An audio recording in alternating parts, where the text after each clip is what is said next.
د خوست د عامه کتابتون مسؤلین وایي چې د کتابونو لوستونکي زیات شوي دي.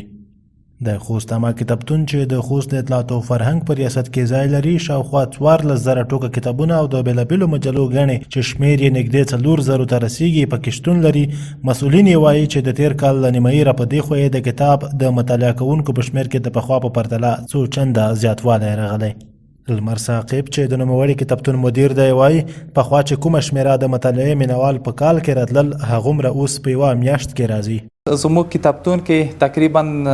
شاوخوا 14,000 کتابونه دلته شتون لري او د 4,000 شاوخوا کې مجلې شتون لري. نو په دغه کتابتون کې د مختلفو بخشونو زیات کتابونه شتون لري، که هغه د اجتماعي علوم وي، طبي برخې کتابونه دي، ترڅنګ دینی برخې کتابونه دي، ادبیاتو برخې کتابونه، خلاصه د هرې برخې کتابونه دلته په کافي اندازه چې د مراجعینو دوی ستونزې ورسره رفع کیږي شتون لري. نوموړی زیاتوي چې زیاتره مطالعه کوونکي د پوهنتونونو محصلین او د ښوونځیو زده کوونکي دي. هغوی یا همدلته کتابونه لولي او یا یې د څو ورځو په موخه له ځانه سره وړي او چې ویل ولي بیرته یې موږ ته سپاري. محصلان، زده کوونکي او لوستونکي چې یو یې سپین ږیری محمد ایوب هم دی کتابتون ته د خپل راتګ ترڅنګ په نورو خلکو هم غږ کوي چې راشئ او د ګټورو کتابونو په لوستنه د خپل ژوند لوری مثبت لوري ته بدل کړئ. کله چې ولایت کې کتابو خلق تستون ډیر شو، کتابخانو ته اطلاق در شو، دلته د تنویری اذهان دي جګیږي،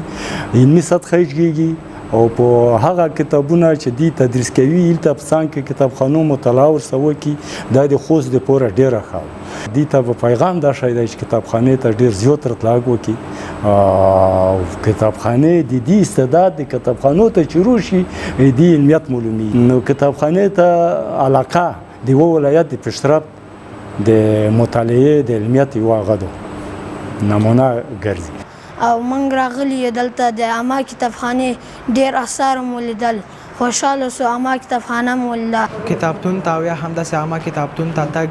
د هر شاګرد لپاره او د هر داسې یو فرد لپاره چې متعلم وي په کار دی چې راشي او دلته د دې ماحول څخه متاثره شي او راشي دا کتابتون وګوري. او دلته د خوست ولایت د فرهنګ عامه کتابتون ډېر غني یا بډایه کتابتون دی، په دې کې هر کتاب پیدا کیږي. نو تاسو هم کولی شئ چې دغې عامه کتابتون ته مراجعه وکړئ او له دې ماحول څخه متاثره اوسئ.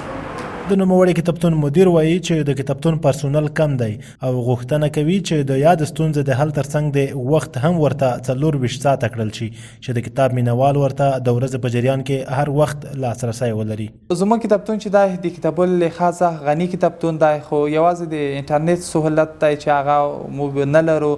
او ترڅنګ یې موږ کتابتون باید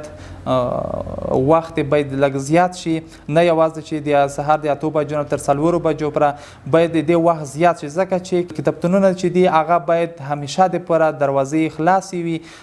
ځکه چې هیواد د پرمختګ سرچینه همدغه ځایونه دي. نو دغه ځایونه لا باید زیات شي، ډیر شي او وخت ورته وغځولی شي تر څو مراجعین راشي، هیوادوال راشي او دوی دغه کتابونه یا دغه کتابونه دوی استفاده وکړي او خپل فکر او د خپل ذهن جوړ کړي. یاد دې وي چې د کتابتون دا وداني په 1395 هجري لمریز کال کې د شاوخوا 9.5 لک افغانیو په لګښت جوړه او ګټه اخیستنې ته سپارل شوې ده چې د بېلابېلو علمي برخو د کتابونو په درلودلو سره د مطالعه کوونکو تنده خړوبه ساتلي.